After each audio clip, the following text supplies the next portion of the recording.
What's good, party people? This is According to Woods, and I have the honor and privilege of talking to a former Sparstar MMA champion, a former California state champion here in California.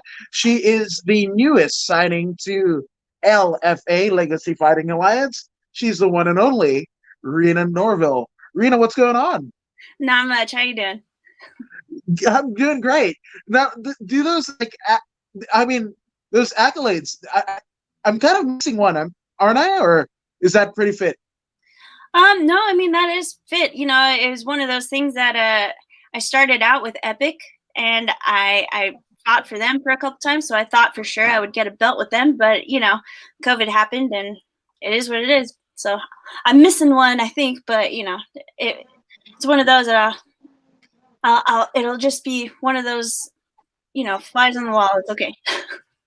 Yeah, no, absolutely. And it's, that's where I saw, not just you, but, you know, uh, your teammate Tyler Schaefer. And I mean, you guys really came of age, or through epic fighting, and not just females. There's like Matt Spencer. There's a litany of guys and gals that have come up through epic and have gone on to, bigger and I wouldn't say better, but I mean, bigger stages. Same thing with Sparstar and Tony Padilla. So it's cool that you kind of cut your teeth in both aspects of those shows, because those are, especially here in California, two of the higher end amateur shows. No, it's a great promotion. It was one of those that, when I first started, that I didn't know what I was getting into. And then when I went to a show first before I fought in it, and I was like, man, this is really cool. I need to get in on this. And so, one thing led to another. And then, then it was on to, Cali Cage Wars, and then it was on to Sparstar. And so then it was like, wow, these two promotions are like, or three promotions, honestly, or top notch in the whole entire state, I think. And it feels like a big show. No, 100%, 100%. And that's kind of why we're, when you see alums, go on to LFA or some of the bigger professional organizations, the nerves seem to be, there's never a nerve factor when the commentators are talking about it, because like everybody's pretty much been through kind of the Ides of March, and they kind of march forward to their respective victories. Yeah, it just makes for a very smooth transition from the amateur world into the professional world because of the caliber of the promotions. It's really cool. 100%. Now, I mean, in terms of beginning your journey and your sojourn in combat sports, like how did that begin? So, I mean, man, it's kind of a two-parter. So, yeah, I was working with this general contractor, and so I was working all over the country, and I got I got transferred to San Francisco, and I was just getting out of shape. I played college in soccer, or soccer in college, sorry, and I in the working world, you know how it is. You get into your complacent, and then you get fat. So I'm not gonna lie, I got fat. And so I was looking to, get back in shape. And I just looked all over, and I found this gym. I found El Nino, with Gilbert Melendez.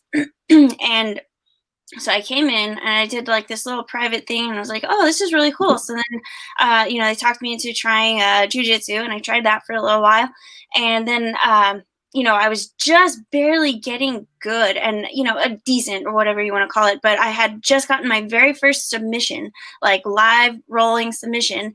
And 2 days later, I blew out my knee on a pickup soccer game. And I tore my ACL, MCL. It was bad. And so then I was out for like a year. And then, during that time, I got transferred over to Israel, and then to San Diego. And by the time I got back to San Diego, I was like, okay, I'm really getting into shape again. And I found, another gym I started doing some like cardio kickboxing, and I really liked it. And they had some sparring sessions, and so I started doing those, and I was like, okay, this is really cool. Maybe I can compete. And it just didn't really click me in that gym. And so then and that's when I met Shane. And Shane's like, Shane Cretchen, he's now my husband. But he pulled me aside and he's like, hey, you're actually really good. Why don't we go to my gym, 10th Planet? And I was like, okay, I'll try it. And it was honestly one of the most nerve-wracking like days of my life, because I was like, oh my God, what if I'm terrible or something? And I walked into the gym and I just felt like home. Everybody was so nice. Nobody was judgmental about anything. They were just trying to help. And so then that's, I started getting into that, started doing the in-house fight nights, sparring with the pros, and then, eventually started getting an amateur fight.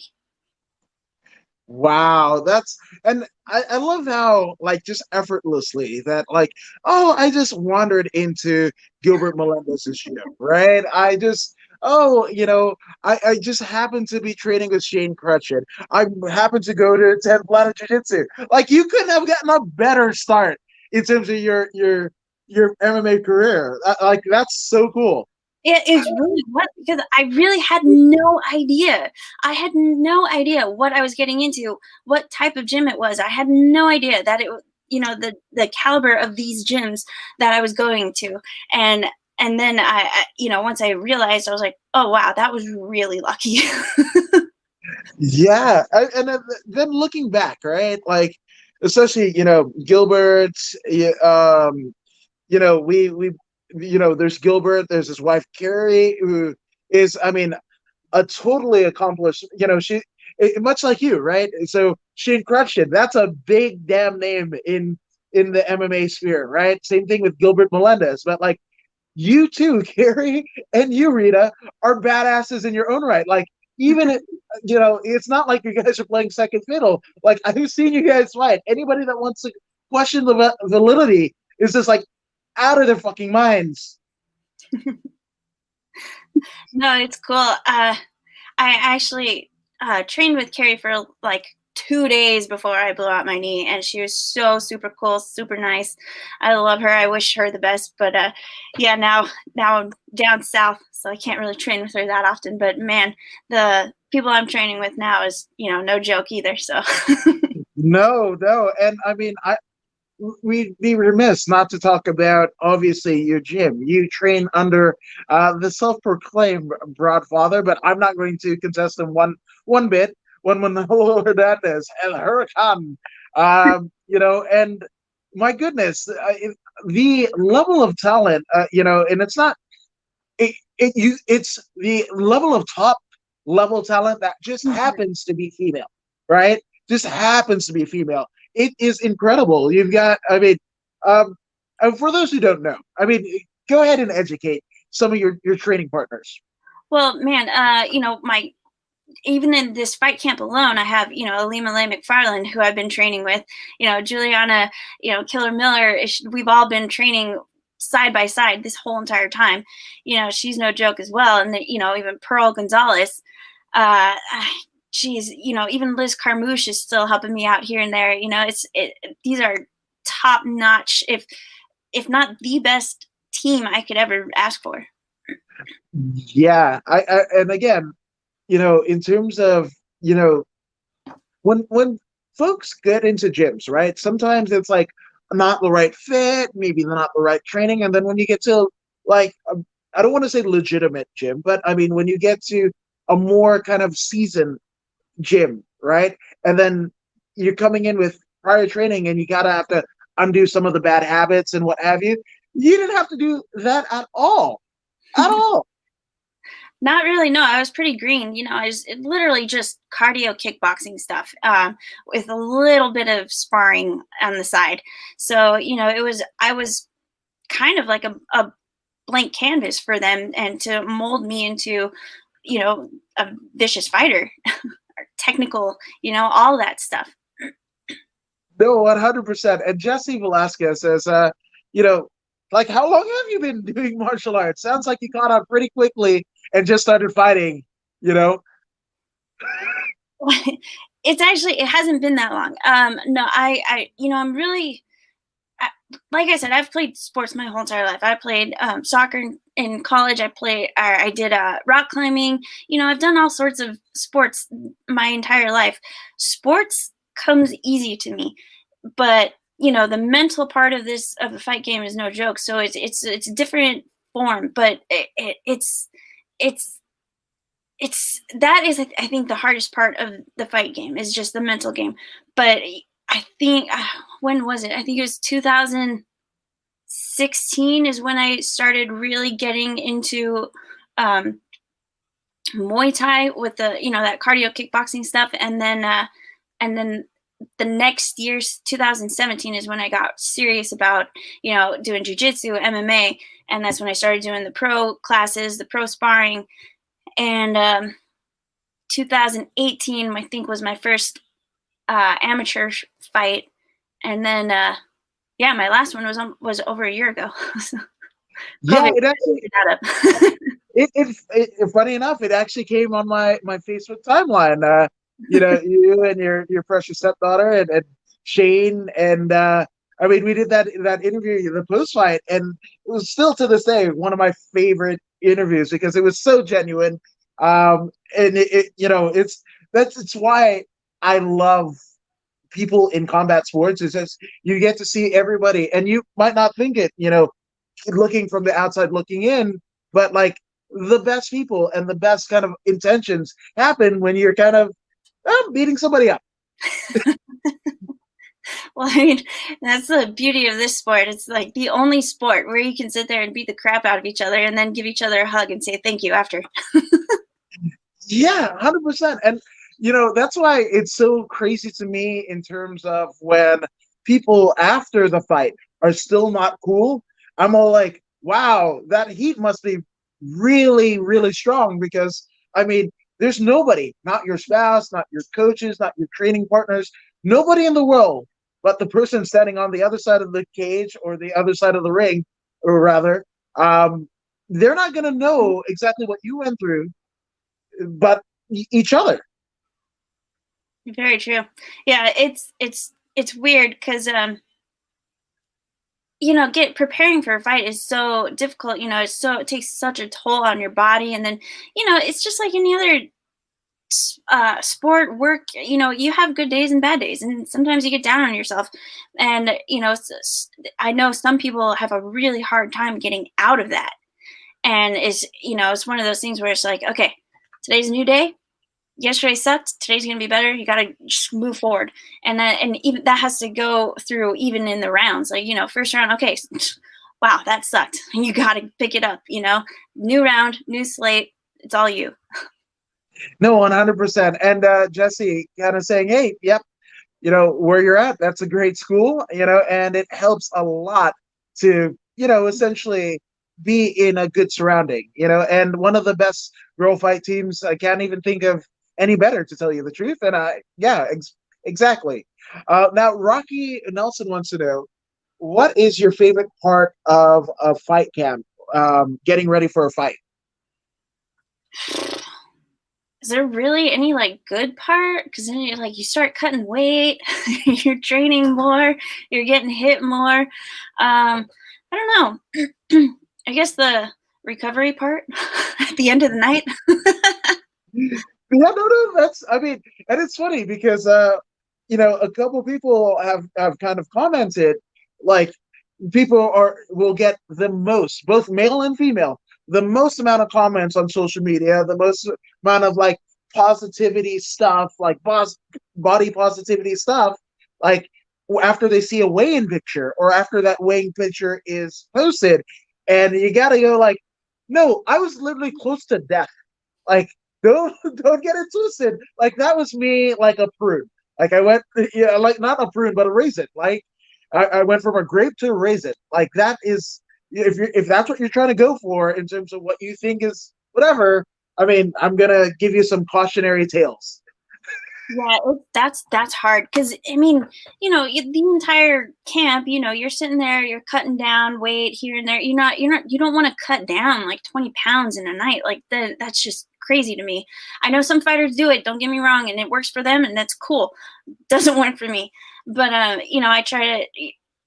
I think that's probably one of the hardest parts is the weight, and I mean that's there's so many fighters that miss weight because it's just a toll. It takes a toll on your body. And I mean, I've seen videos of fighters passing out, Yeah. trying to get out of the tubs and stuff like that. I've been fortunate to where I cut down very nicely to where I don't have to necessarily spend a ton of time cutting the night before. So I don't know, that might change now because I've been putting on a lot of muscle. So Hey, that could happen. Absolutely. Now, w- in terms of like getting that, well, let's play this, right? I know you're a very forward thinker, but like I'm going to say like if your injury hadn't occurred, right? I mean, what what kind of route do you think you would have taken, in your MMA career? uh, you know, there's always one of those in every time, and then in even in just in sparring or drilling, there's all those woulda shoulda couldas. Had I done that, maybe I would have ended it in the first or the second. Maybe had I done that, I could have become pro faster. Maybe had I not hurt my hand, I could have taken that fight, and then I could have been you know up for contention for a belt earlier. It's it's hard because those woulda, coulda, shouldas, and Yeah. it takes a little mental toll on you, but at the same time, it's just I'm a firm believer in what is gonna happen, and it happens for a reason. So Mhm. maybe I got injured because I just needed the time off. My body was saying, "Hey, take some time off." So I mean, everything happens for a reason. Like even my knee when so it's kind of a little tearjerker, but not really. So when I when I did tear my knee, I was so depressed because I like being active. I don't like being dependent on people. I like being independent. I don't, I was living on a second story apartment, and how hard it is to get groceries up with crutches, all that stuff. And I had to depend on, my neighbor to help me. And I hated it. And I was getting so depressed. And then my grandmother, she actually was, in and out of the hospital and stuff. And she texted me after my surgery. She texted me, I know you got this. You're so strong. I'm so proud of you. You're my favorite. And I was like, and I have that text message. And then she ended up dying a couple of months later. And so I still have that text message, and I look at it all the time, and I'm like, you know what, maybe that happened so that way, I can always look back and know that she's proud of me, and it's maybe that was the reason why it happened. No, I think it could be. It could very well be. And it's weird to kind of book things, especially in the past. But again, it's one of those. What is it like the butterfly or Mandela effect, where just it sets a course, a whole new trajectory for your life that probably wouldn't have been exhausted otherwise. And I think it's awesome.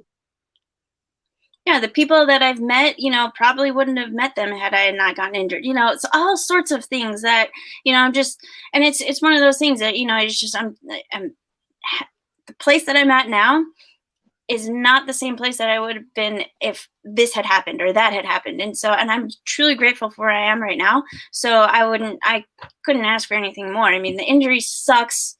Don't get me wrong, but I, it's just like anything else. You take it and, you know, move on. No, 100%, 100%. And what was, I mean, in terms of the rehabbing and all of that, and I mean, not just like oh, I injured myself. No, I'm gonna fly across the world to continue to do my job and then do it again.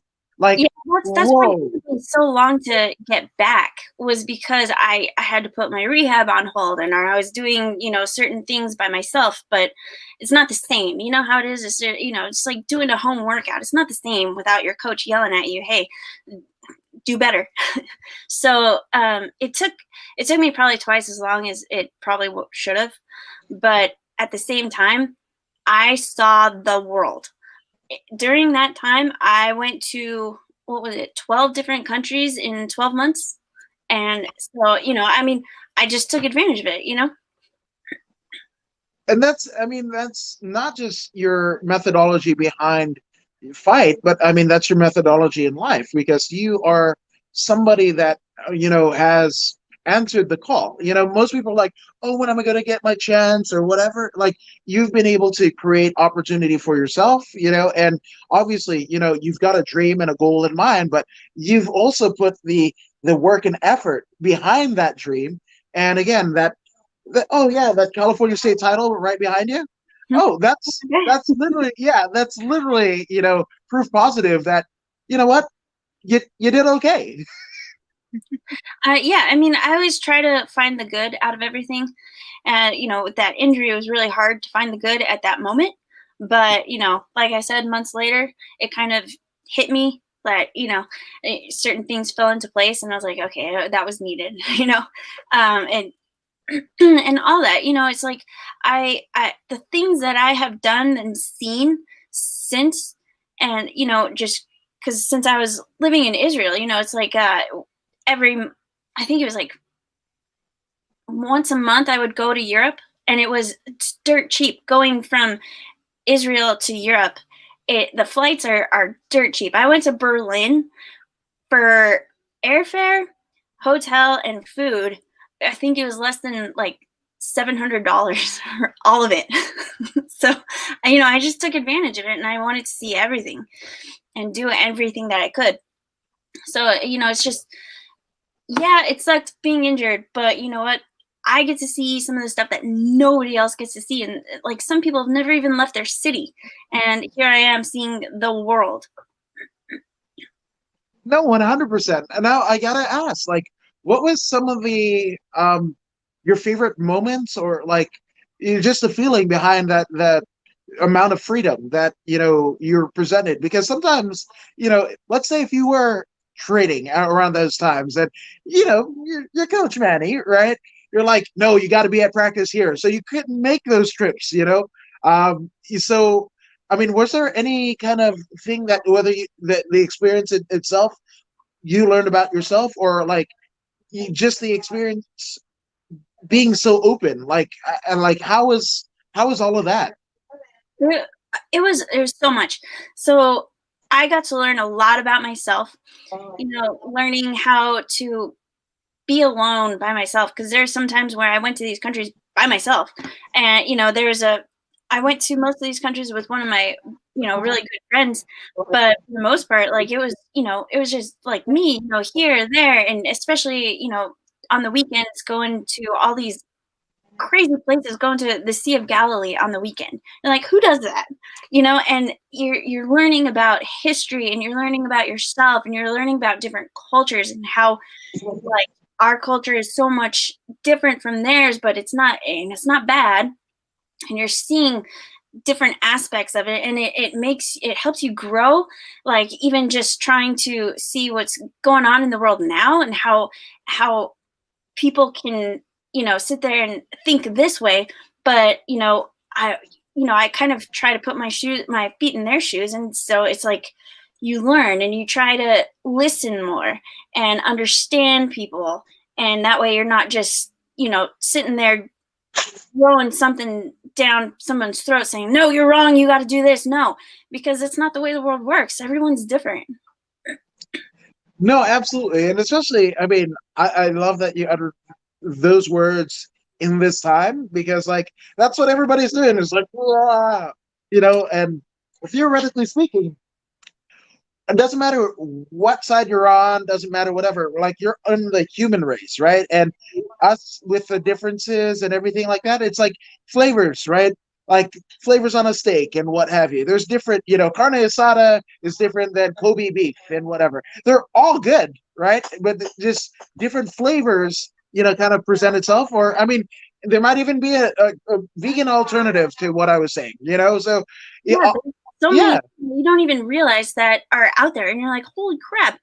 Just even just on food like that, like your analogy on food, it's just like, wow, you can cook a cow like that and it tastes like that. Oh my God, I'm gonna take this back. And it just, or sometimes in the opposite, or like, that is disgusting. I will never do it, but you do you, boo. yeah, and it's funny, yeah, like if we're talking like cuts of beef, right? Like, and any kind of animal, and again, vegans, I'm sorry, this is not like digging on you or anything. No, not at all. It's just like what we like, right? And I like vegan stuff too, so there's that. But with that all being said, it's like you get a cut of steak, right? And if it's in this particular part of the cow's body, awesome. The other part, like literally like inches away, it's like certain death, the most rancid, you know, uh craziness that you can ever think to put in your mouth, and you probably won't want to do it again. But that's kind of how the world works. It's like, like a baby, like baby run, fall. Chances are that baby's not gonna try that again, Hopefully. I was different. Now, I mean, so landing in San Diego, right? That well, first off, I'm gonna say Chef Fandangle says injuries feel like slow, like the days get longer, 100%. And Jesse says broaden your horizon, so that's legit, And Rocky Nelson says impossible Whopper. There you go. So everything, it's legit. It is legit. I gotta try it after this camp. Yeah, see. So now landing in San Diego, right? That's so cool, right? And I mean, of all the gyms to train, you end up at that one because there's many gyms in San Diego, right? But you ended up in what ended up being your home. And what was the first like training session like? I remember it was a Muay Thai class with Liz Carmouche, and I was so nervous because I kind of knew who Liz was. I wasn't 100% into the fighting world. Didn't 100% know who exactly she was. I knew she was someone who was top notch. I just, once I got there, I was like, okay, I get it. And then she was running it, and she worked me, and I remember afterwards I was like, wow, she did all of that in an hour, and I am exhausted. Holy crap. I just remember the entire workout. I can almost remember even the first combo that she taught us, because it was one of those things that just stuck in my mind. I was like, wow, this is really great. This is a really great workout. And, she treated me so nicely, worked me. She did. She worked me. But at the same time, it was one of those family things, like, let's go. You got this, and it was encouraging, but worked me. I remember I was so out of shape, and I didn't realize how out of shape I was until she got her hands on me. No, and that's one of the craziness about it. And I kind of had a similar experience. Like I and my kind of MMA, I don't want to say career, like that besmirches what you guys do, but like in my dalliances in MMA, like I trained jiu-jitsu, right? 6 months straight, 5 to 7 days a week, like a mad person, and then didn't train for another two years, right? Ended up at Pasadena at Fight Academy, and never really struck at all. And I get paired up with James the Beast Wilk to hold pads for, and I'm like, And actually, he's like, no, we'll switch it around. I'll hold pads for you, right? And I've got horrible coordination, and he's like, okay, bah, bah, bah, this is the way you do it. And we had to walk forward. I'm just like, oh, I'm getting dizzy just talking about it.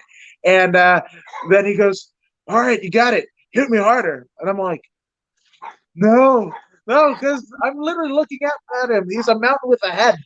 He's a mountain with a head and a YouTube knockout reel that is like 6 minutes long.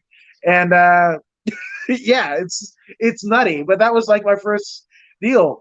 That sounds similar to the Liz Carmouche, but at least you got some instruction out of it.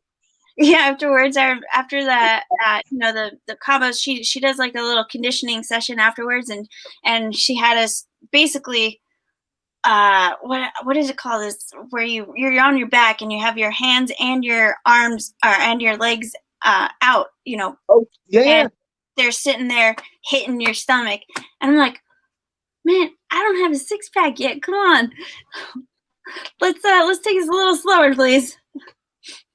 yeah. Oh, those are rough. I mean, there's just something much like weight cutting is borrowed from wrestling, right? Amateur, collegiate, and freestyle. So too it is that kind of conditioning. That's like for Muay Thai, and you're like, we're not in Thailand. Like I'm not paying hundreds of dollars a month to get knocked in the damn stomach. But then again, I am. So I guess. Right. You asked for it. Yeah, well, you might as well just go for it. But in terms of when you first touch down, you meet Shane, you meet the rest of the team. How soon was your first amateur fight after you had touched down at 10 Planet? So let's see. It was April. I remember it was April 1st because that was like the 1 year mark that I had been in San Diego. And so it was April 1st, and I went to 10th Planet San Diego, and I did that class with Liz. And they were talking about a fight night in June, I think.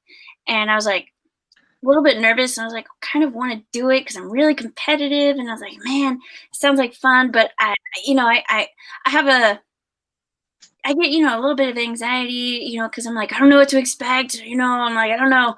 But at the same time, I get over that shit real easily because I just want to, experience things. So I just went to it and watched, and it was really cool. And so then I was like, okay, next one, I'm going to do the next one. And so then I think the next one was in October. And so I did that one, and it was full MMA too. And I armbarred the girl in 30 some seconds or something. And so I was like, okay, I got this. I can do this. And I was like, when's the next one? Let's go. And that's when I started taking, the pro sparrings and stuff. So, and then, and this was 2000, I think 16 or 17. I can't remember. And no, 17. Yeah. And then, that's, I did like 2 more, and then they got me on the Epic March card in 2018. So, I mean, it went by pretty quickly. I pick it up pretty quick. So even just this week, things that I've been working on is just changed from I'm a totally different fighter from even just Monday to right now. So, I pick things up really quickly. No, that you do. And I mean, in terms of your amateur career, fighting with Epic, fighting at Sparstar, winning titles. I mean, that night, literally a year ago, right? And it's funny how everything's kind of shaken down since that. But I mean, there has to be some cool moments and cool memories of your amateur career. What would those be? Geez, every fight is. I remember every single one.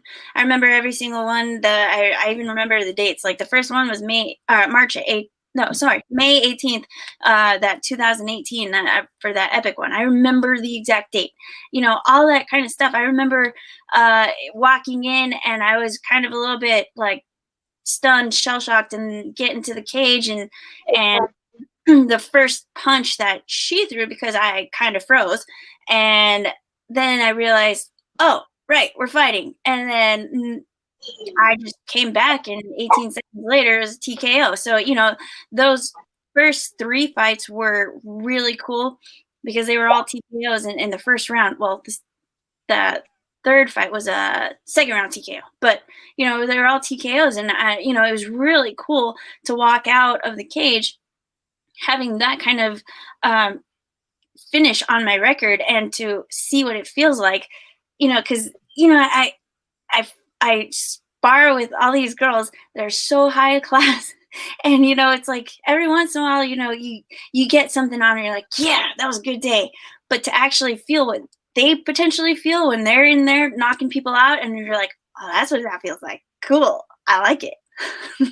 No, 100%, 100%. And again, it's a different breed, and like, you're an accomplished, career person, in your exploits aside from MMA, right? And it it breeds a very special type of person to get in the ring or the cage. And once that cage door closes, it seems like a old and tired euphemism, but again, once that pin drops and they lock the cage door, I mean, it's a sobering thought. It's a totally different feeling.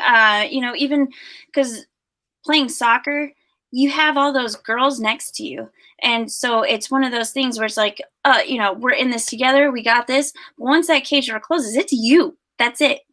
And so that was kind of one of those things to like kind of get over. But, I kind of experienced a little bit of that with, like competitions in rock climbing, because that is literally just me and the rock. That's it.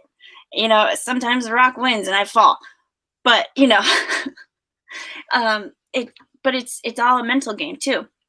Same thing and so I was kind of a little bit conditioned for it, I guess, with the rock climbing world, because it was, it's one of those things you have to get into the zone. You have to mentally get there and tell yourself, no, you're not going to fall. You have this. This is your grip. This is your favorite grip. You have this. You got this, and let's go. And so it's the same kind of, thing going on with fighting too. It's like, no, you have that jab. You have her on the end of that jab. Keep her there. That is yours. No, absolutely. And it's funny because like that jab and then the kind of ascension in terms of one making, their climb on a rock, right? I mean, those are two similar kind of endeavors that you're engaging your arms in and what have you. And again, like once you find your sweet spot, I mean, there's nothing else like it. Mm-hmm. Yeah, I mean, like even if, like again with that rock climbing analogy, like yeah, you have to find that sweet spot on that hold. You'd be like, you'll see climbers sitting there tapping. Oh, there it is, perfect, got it, and then they go. So I mean, same thing with fighting. No, absolutely. Now, in terms of you, a large part of your life is in MMA, not just your professional life, but also your personal life. I mean, your sisterhood there at 10th Planet, but also, I mean, your husband, Bellator veteran Shane Crouchin. That's kind of cool. It's cool, and then sometimes it's like, man, I really wish I had a friend outside the gym. But for the most part, like I love all those people at the gym. That's one of my favorite places to go.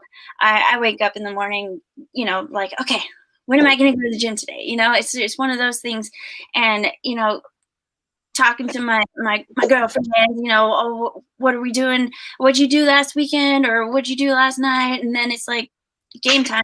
We're, oh, hey, can you help me with this? Can you help me with that? It's just like a family dynamic, which I love. And then I can bring that home too, because, on the way home, if we're in the car together, me and Shane will be sitting there talking, be like, hey, how do I get this? I was kind of struggling with that.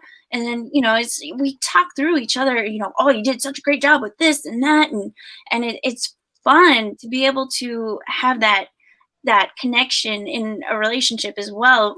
And then we always talk through things together with everything. And that way we can still have, our relationship, but I think it makes us closer, because even though we're punching each other in the face, so I don't know. We do spar together sometimes, so it's interesting.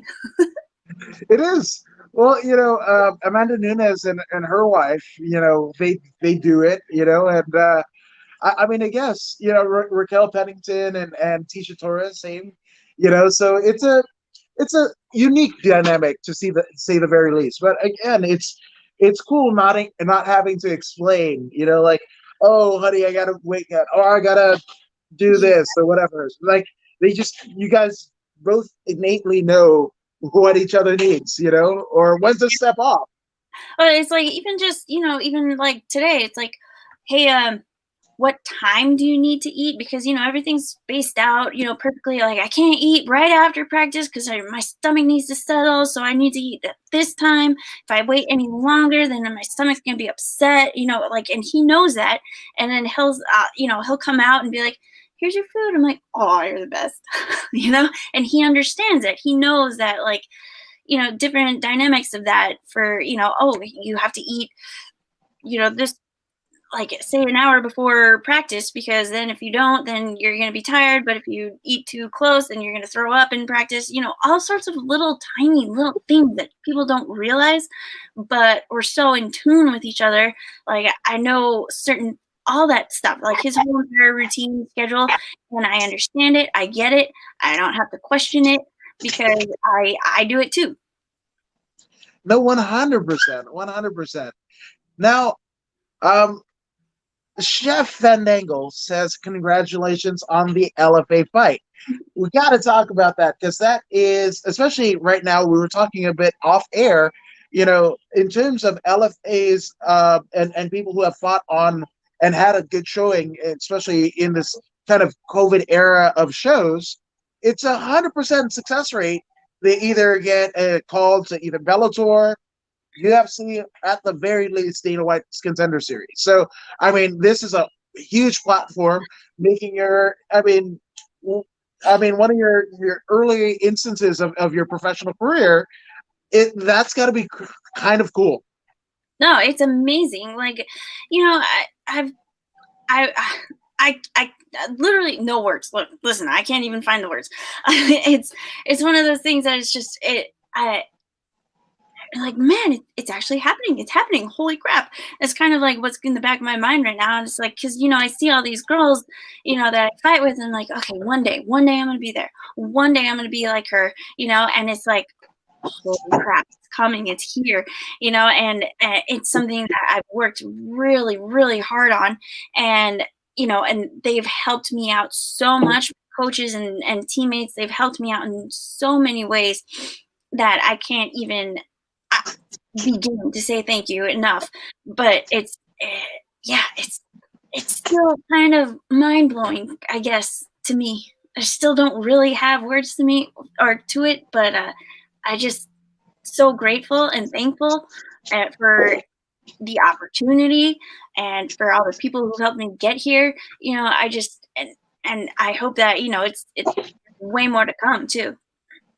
No, absolutely. And having had the privilege of seeing you live and fight, you, as is all your teammates, right? I mean, you guys, there's a way about you that there's nowhere else that you'd rather be in that moment. Like, it's just so fitting, right? And to see that attitude and that kind of spirit carry on to bigger promotions, with more notable promotions with more eyes on it, it's really cool to know that that's happening for you.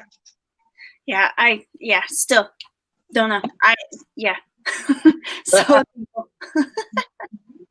no, that's totally it, and it is a big deal. Now, in terms of what I mean, let's kind of play some like a fun little game, right? If MMA hadn't entered your life, right? If you hadn't taken that step to do that cardio kickboxing class and kind of engage yourself in that way, what do you think you'd be doing? I mean, obviously you have a career outside of the cage that's very lucrative, but I mean, in terms of your downtime, right? Because, like, you met your husband through fighting, right? You met your friends through fighting. So, like, how do you think the trajectory of your life would have been if not for fighting? Honestly, I think I would be pretty unhappy. I'm not gonna lie. I was happy for, for a while, but, with my job and how it was, I was traveling all the time, and I was literally moved 7 times in 6 years. And I'm not talking like down the street. I'm talking different state, different country, like that kind of stuff. So I had like no friends, not like real friends, you know what I mean? Like I have a lot of acquaintances, people that I would talk to and stuff every once in a while, but nobody who would sit there and be like, "Hey, Reena, what's wrong? I see you're down. Let's walk through this." I didn't have a lot of that. And so I was getting pretty down with my job, and it was one of those things that I woke up one day and I was like, I can't do this anymore. Once I found, this love of fighting, and I was like, I I don't want that. I want this, you know? And so I think had I not taken that MMA road, I would still be there. Don't get me wrong, I would have been successful. But it was one of those things that it was a lot of money, making a lot of money.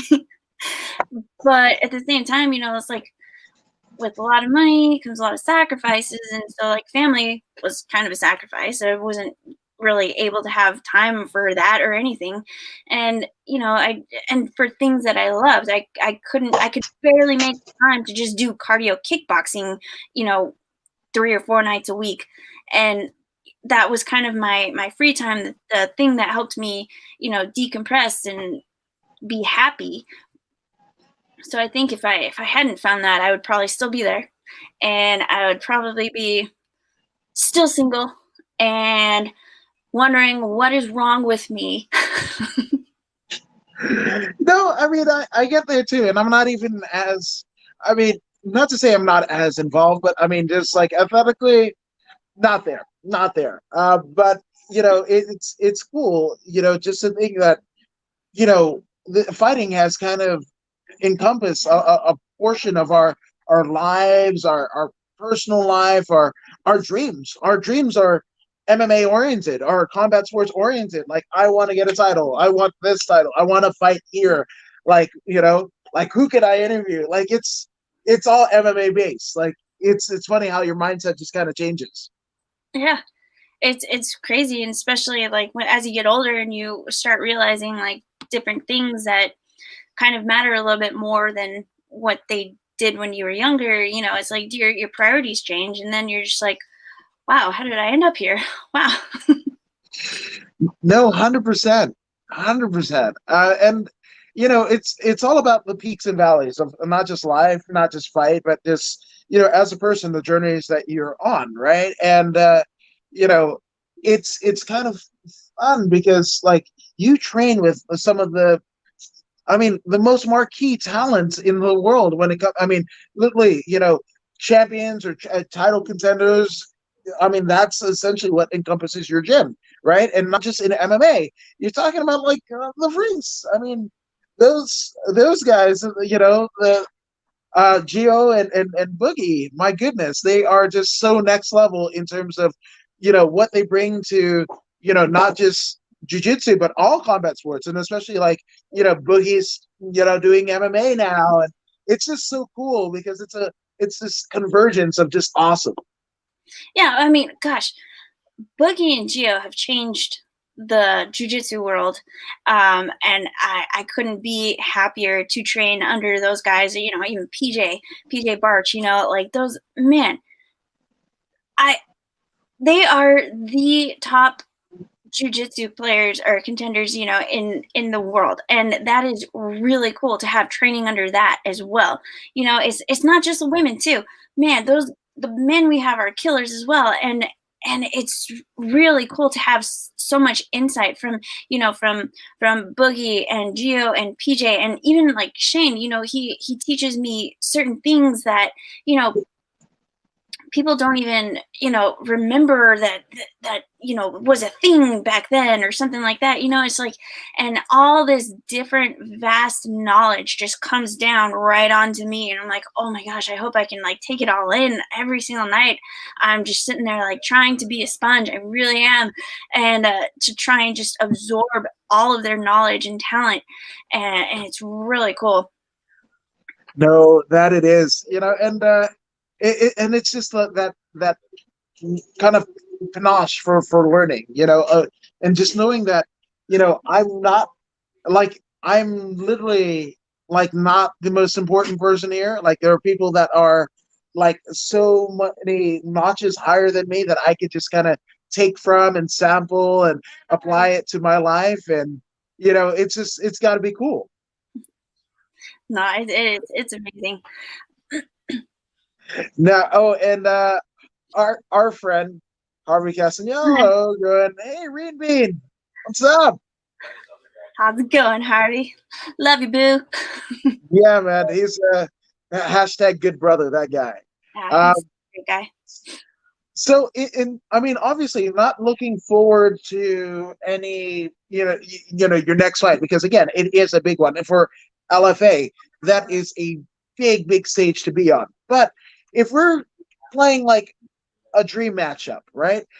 Is there anybody past or present that you would like to test your mettle against? I just like to get looks from whoever I can. Even today I was, sparring with, Angela Hill, Paulina Granados, all these, great fighters. I would love to actually like kind of train under maybe like Rose Namajunas. I'm Lithuanian. She's Lithuanian. Her fight style is very similar to mine. I think she is an amazing person. I would love to, just be in the same room as her. Man, yeah, and Thug Rose is like she's a different breed. Just, I mean, shaving off her head. I guess like she's. Well, I'm Anybody, happy there. oh, see, there you go. There you go. But anybody wants to question what you guys are about, I mean, it takes a special person to be like, no, screw the looks. We're just going like I'm gonna go at you like 100 miles an hour, and you're just gonna have to deal with it. Yeah, she just does everything with grace, and just always has an answer to back up anything that people throw at her, and I love it, and I think she's amazing. So I would love to just be in the same room. No, I agree. I agree. It's a pretty good pick. That's a pretty good pick. Doesn't get any better. Now, speaking of people that have helped you become better, right? Not just in fight, but in life. There has had to be, a litany of people that have helped you in your journey. So let's get some shout outs and acknowledgments out of the way. Jeez, I mean, I can. The list is huge. First and foremost, my mama. She's been supported me through every stupid crazy dream I've ever had, and I can't be here without her. She's been to every fight. I think she's gonna try and go to this one, even though there's no audience. She's gonna be there. So I mean, there's her first and foremost. My brother, he's helped me out and talked me through things, and we love talking, fighting with each other. Obviously, my husband Shane Crutchin, and then I've got the team, Lima, Juliana, Pearl, Liz, Boogie. Gio, PJ, Chris Bruno, all these people who've helped me get to this point. Adrian Melendres, all the man, Bill Crawford. Every single one of those people have helped me in so many ways to help my fight game, and both in the gym and outside the gym. That's whether it's punching people or just hey, life questions here. I love it. I love it. And I mean, do we have a date for that fight, or is it still tentative? I have a date. Yes, October 30th. So later this month, like Yeah. literally Halloween Eve. That's a pretty damn good. Yeah, I mean, you want to cause a horror show to the person on the other side of the octagon, right? I mean, it's one of my favorite holidays, Halloween. Why not? I love it. Just saying. Now, what can people expect when they check out LFA on UFC Fight Pass on Friday, October 30th? Out of you. I mean, out of me, just same, well, not same old, because I every single day I'm transforming into a new fighter, a new and better fighter. So I think you can look forward to seeing new stuff from me, but at the same time, the same old, because I have a really good base, but I'm just improving this game, little by little, just little things here and there. I'm pretty solid in a lot of the stuff that I'm doing, but it's just little tiny things here that's just knocking here, knocking there, just clicking with this, and getting submissions with that, all sorts of things just coming clicking together that I think I've been working for a year. So I mean, I'm a completely different fighter. If I wasn't the same fighter, or if I was the same fighter a year ago that I am right now, I should not be there, I don't think. No, absolutely. And it has to be said about the incremental steps, right? And all bits of life. Most people are like, "Oh, I'm not there yet," or what have you. But again, it's those incremental steps, and imagine the amount of incremental steps that you've made in just a year's time. And that's not even accounting back in 2016 when when this whole thing began. So I just can't wait. As a fan, as a friend, like I can't wait to see you, show the world, what you're made of, essentially. Yeah, that's exactly what I'm so excited to do. Just show everybody that, what I've been working on, what I, showcase all these improvements. I mean, if you thought I was good before, you're going to be in first prize. Absolutely. Well, I kind of I kind of know the deal, and the last thing that I want to be is the person standing on the opposite end of the LFA octagon come October 30th. That's what I'm saying. Yes. Now, for those who haven't already done so, to see your march to the LFA hate, the LFA octagon, where can they find you on social media? On Facebook, I am Reen Bean, and on what is it called? Oh yeah, Instagram. Sorry, couldn't think of it. I'm on Instagram as well. It's Reen_Bean. The mean bean's gonna be here, so coming at you pretty soon.